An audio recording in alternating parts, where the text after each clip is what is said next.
You can't begin to know how happy I am to finally speak with you. I've been trying for days. It's a matter of utmost urgency, I assure you.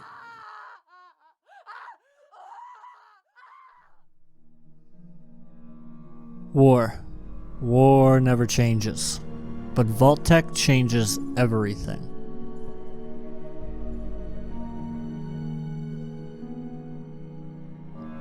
They said the outside world was dead, that the Wasteland was nothing but fire and ruin, that out there, only monsters remained.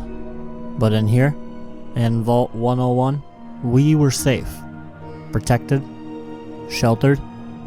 I was told I would never leave, that I would never need to, that I would live and die within these walls, never knowing what lay beyond them.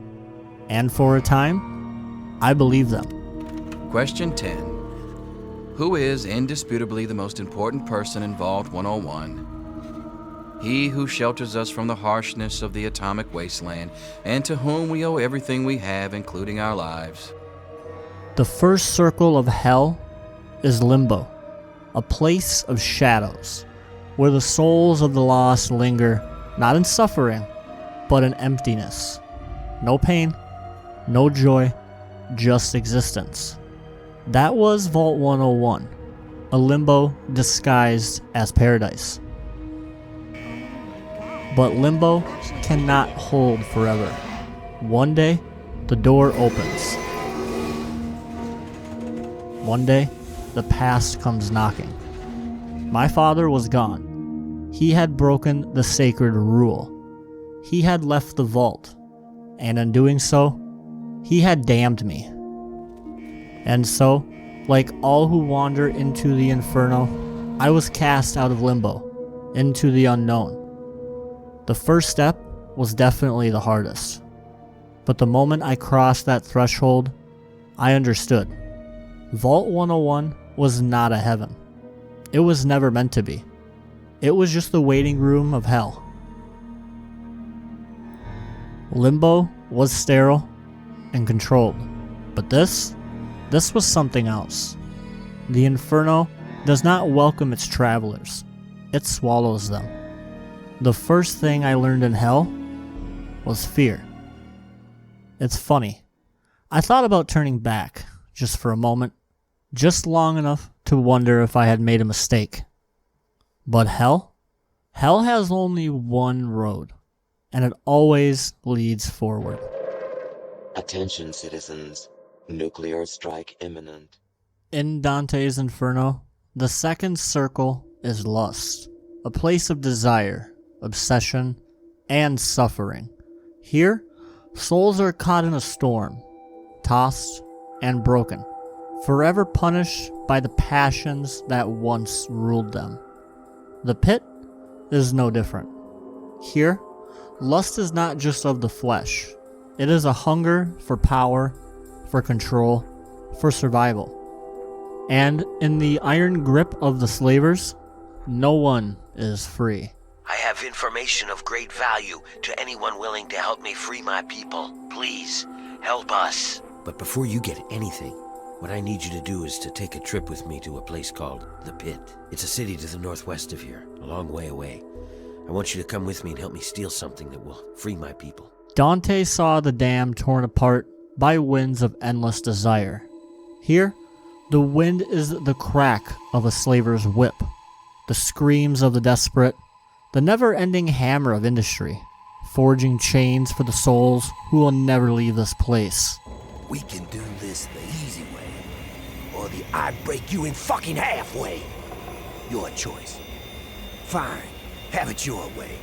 Fucking talk, you piece of shit! This is the punishment of the pit. Not just suffering, but the knowledge that it will never end. In the Inferno, the sinners of lust are ruled by minions, the great judge who serves them to eternal torment. Here, the pit has its own king, a slaver who calls himself a savior. My little Marie is the very picture of health, and eventually, she'll make it possible for a new generation of healthy babies in the pit. You know, I always wanted to make the pit a strong city. But that was because I wanted to make my mark on the world. But when Marie was born, that changed. Now she's my reason to make the pit succeed. Because she's depending on it. It's just something a parent has to do for their child. You understand? Asher speaks of salvation, but there is no salvation in the pit. Only the endless cycle of suffering. Guys were after me. The pit's a mess. Nearly everyone who lives there is either sick, dying, or worse. It's the water and the air. You can't escape it. You stay there a few years, and no matter what, it'll get you. But choice is an illusion in hell. In the end, there is only suffering, whether you endure it or inflict it. The flames of lust consume all who step into them. The question is not whether you will burn, but how much of yourself will remain when the fire dies.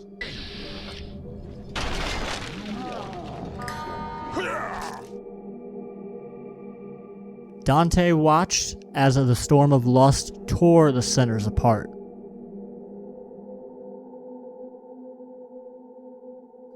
In the pit, the storm is of our own making. Attention, citizens. Nuclear strike imminent. The third circle of hell. Gluttony. Dante described it as a place where the damned lay in filth, suffering for their mind's indulgence, drowning in the excess they once cherished. Here, the Wasteland offers its own interpretation. Two cities, standing in defiance of the ruin around them. One, built from desperation, clinging to survival. The other, hoarding luxury, built on the suffering of those beneath it. But make no mistake, both are prisoners of their own hunger. Megaton, a city of scavengers, feeding off the corpse of the old world. Here, the hunger is not for wealth, but for another sunrise. They are the beggars, the desperate, the unwanted. They are starved, but not by choice. Come forth and drink the waters of the glow, for this ancient weapon of war is our salvation. It is the very symbol of Atom's glory. Even here, hunger takes many forms. Some crave salvation, some power, others just one more day of life. And then there's the other side of hunger, the kind that can never be satisfied. Tenpenny Tower, a monument not to civilization, but to gluttony. Here, the fortunate do not suffer in filth. They bathe in it. Please be sure to remember to measure the salt precisely. We don't want a repeat of last week's debacle. Yes, well, I'm a visionary, that's true, but I'm also a creature of habit. I like my iguana bit sandwich just the way I always get it. Thank you. Gluttony is not only about consumption. It is also about denial. About hoarding what others need. About feasting while the world starves. And in the Wasteland, there is no greater crime. Biding our time, making plans, getting ready. Tenpenny and his pack of elitist wannabes can't keep us out of that tower forever. We've got rights, and we'll take them if they aren't given to us. Now, all this bright light and wind has given me quite a thirst. Where's my scotch? And so, the choice is given. The gluttons of Tenpenny Tower feast while others wither. The desperate of Megaton cling to faith, never knowing excess. And the wanderer, they decide which hunger deserves to be fed. In the end, gluttony is not about how much one consumes, but about how much one denies others. The punishment is not just to suffer, but to watch everything rot away until nothing remains. Attention, citizens. Nuclear strike imminent. The fourth circle of hell, Dante called it the home of the greedy, souls who hoard wealth and power in life. only to find themselves forever at war in the afterlife. The Wasteland has no shortage of greed, no shortage of those who would take everything and leave nothing behind. Paradise Falls, a name meant to mock those who would never know freedom again. Here, greed is not measured in gold or caps. It is measured in flesh. Hold it right there. Nobody's allowed into Paradise Falls except on slaver business. And I get to decide what qualifies as slaver business. Well, no. I don't think so. There's no need to flex. I was just playing with you. We know who you are.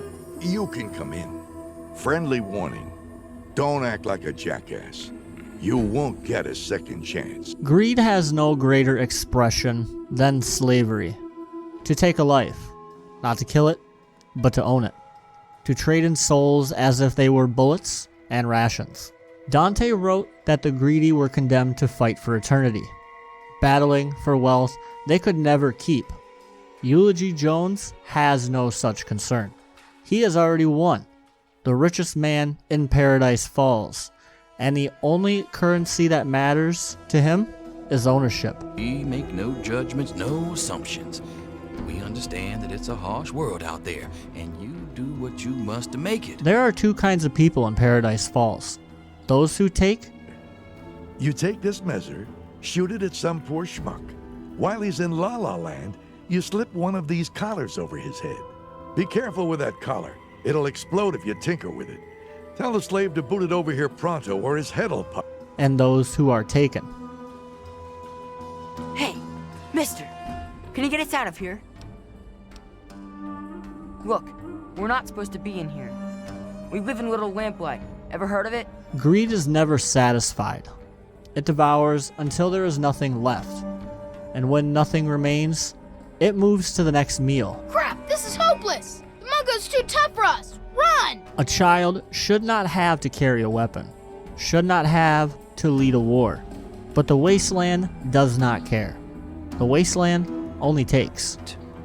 I hope you're not trying to strong-arm me, friend.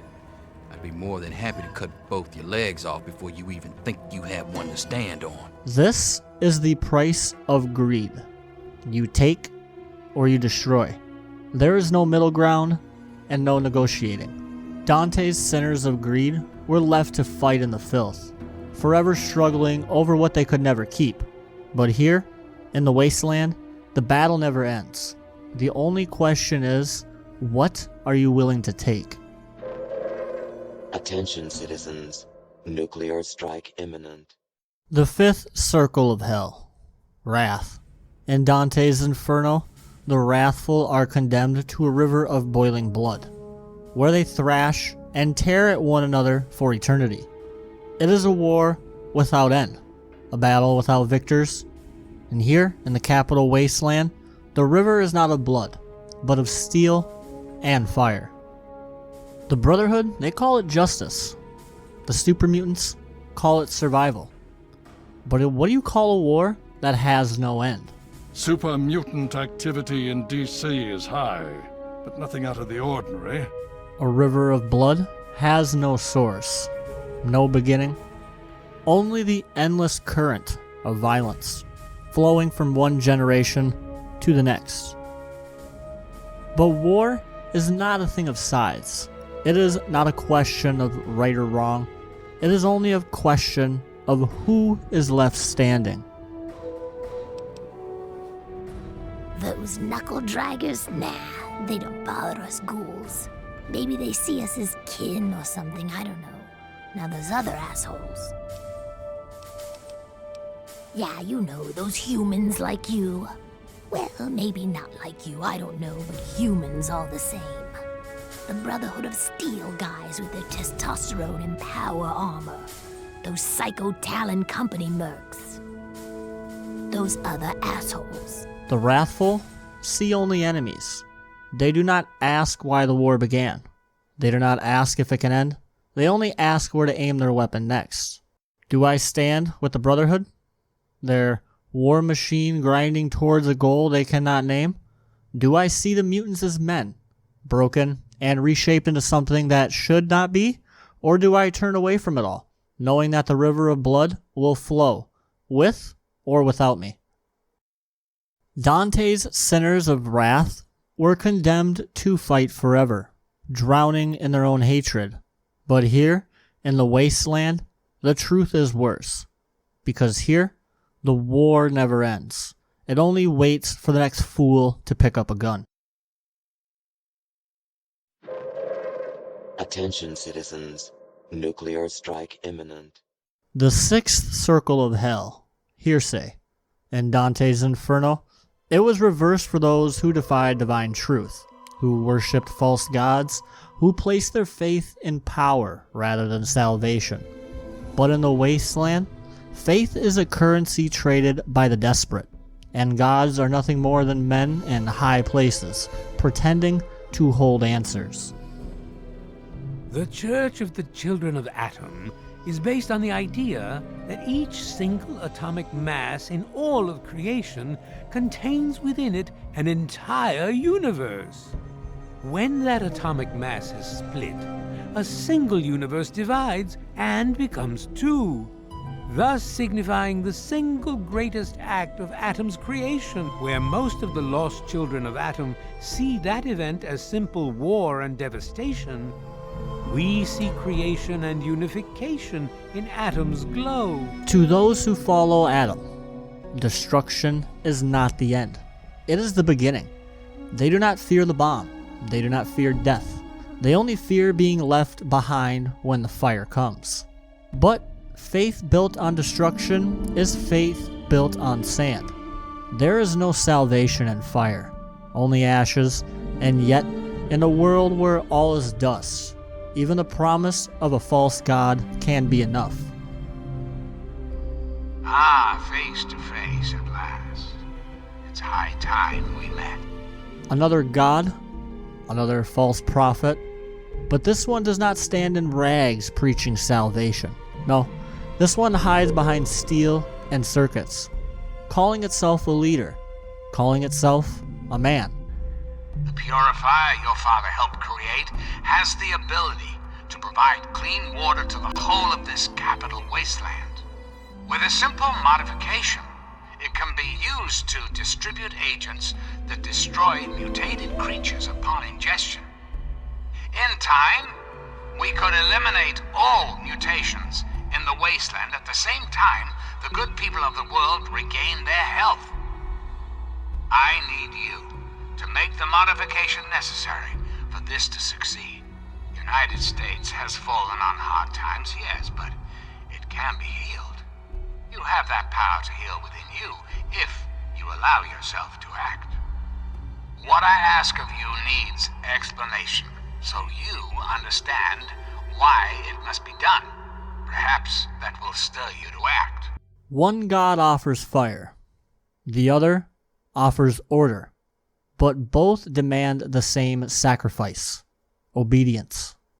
Dante's heretics were condemned to burn in tombs, forever imprisoned by the lies they once followed. But here, in the Wasteland, the heretics do not suffer alone. They take the world with them. Attention, citizens. Nuclear strike imminent. The seventh circle of hell. Violence. In Dante's Inferno, the violent are condemned to 3 rings, each more brutal than the last. Those who spill blood are boiled in a river of fire. Those who take their own lives are twisted into lifeless trees. And those who defy nature itself wander into a scorched desert, forever burning. In the Wasteland, there is no need for metaphor. The punishment is the same as the crime. Death, in its many forms. 3 forms of violence. 3 paths through hell. And the Wanderer, caught between them all. I've been talking with the other members of the Pride. We want to assault the Purifier, Father, now! The Enclave must pay for what they've done! Dante's River of Fire held those who thrived on bloodshed, doomed to burn in the same suffering they once inflicted. Here in the Wasteland, the river flows endlessly. In the second ring of the seventh circle, Dante found the souls of the suicidal, those who abandoned life, now rooted to the ground, unable to move, unable to speak. Here in the Wasteland, their voices remain, echoing, haunting. I'm so sorry, my darling. So sorry I've let you down. So many have died for this thing. So many hearts have been broken. Please remember, I'll always love you. You will be with me forever in my spirit.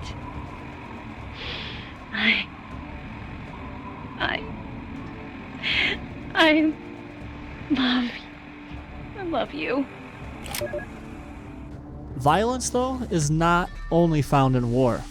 It is also found in despair, in the slow unraveling of hope, in the decision to end one's own story.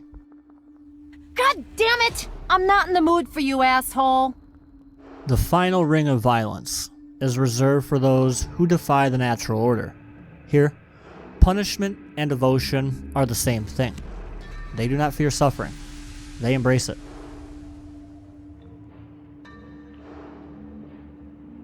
Dante's sinners of violence were pushed eternally, suffering as they had made others suffer.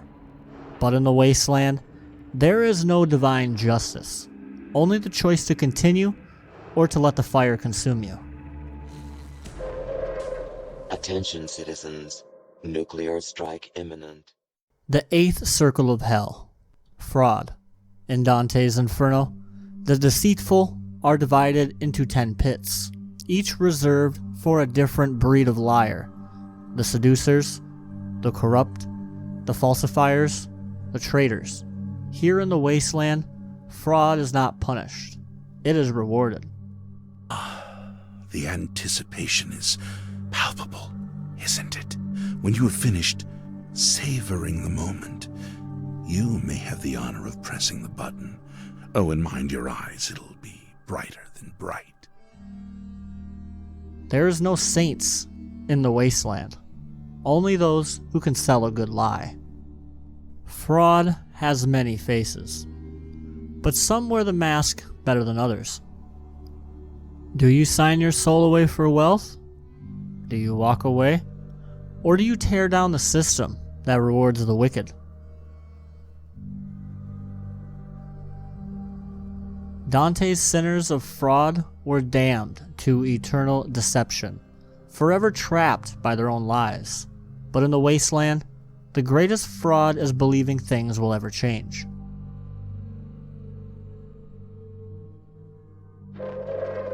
Attention, citizens.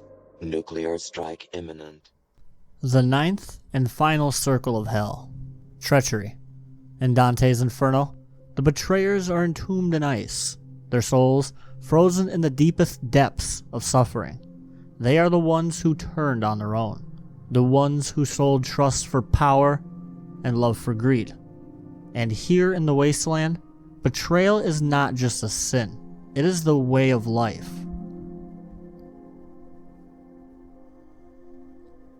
The greatest betrayals are not sudden. They are slow, deliberate, whispered with a smile. The Enclave speaks of unity, of rebuilding, of a world restored, but their truth is a cold one. Domination disguised as salvation.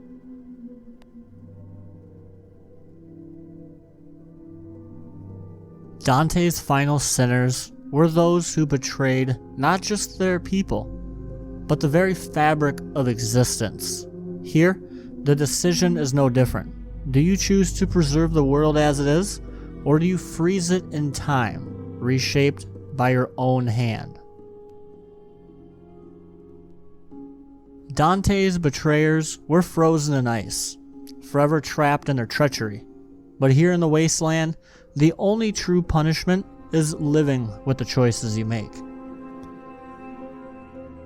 Dante's journey ended beyond the Inferno. Beyond the suffering, he emerged into the light of purgatory, where souls sought redemption. where the weight of their sins could be lifted. But in the Wasteland, there is no divine forgiveness. There is no higher power offering a path to absolution. There is only the weight of choice, the echo of decisions made in fire and blood. The journey through hell has ended. But what comes after? Is there redemption for the wanderer? Or are they condemned to walk the ruins of a world they could not save? A name fades. A legend remains. But even legends are shaped by the stories they leave behind. So tell me, who was the lone wanderer? Were they a savior, a monster, or simply another lost soul walking a road that never ends? Because Dante's journey ended in the light, but in the Wasteland, the journey never ends. If you've made it this far, by the way, then the Wasteland still holds your interest, and if you're hungrier for more, there's more to uncover. If you want to learn about the deep history and cultural influences behind Fallout, check out my hour-long deep dives. 64 cultural references in Fallout 4, a full exploration of New Vegas, and an overarching analysis of the entire 3D franchise. Because Fallout is more than just a game. It's a story still being written. And as always, stay safe out there, Wanderers, because war never changes. Corn out.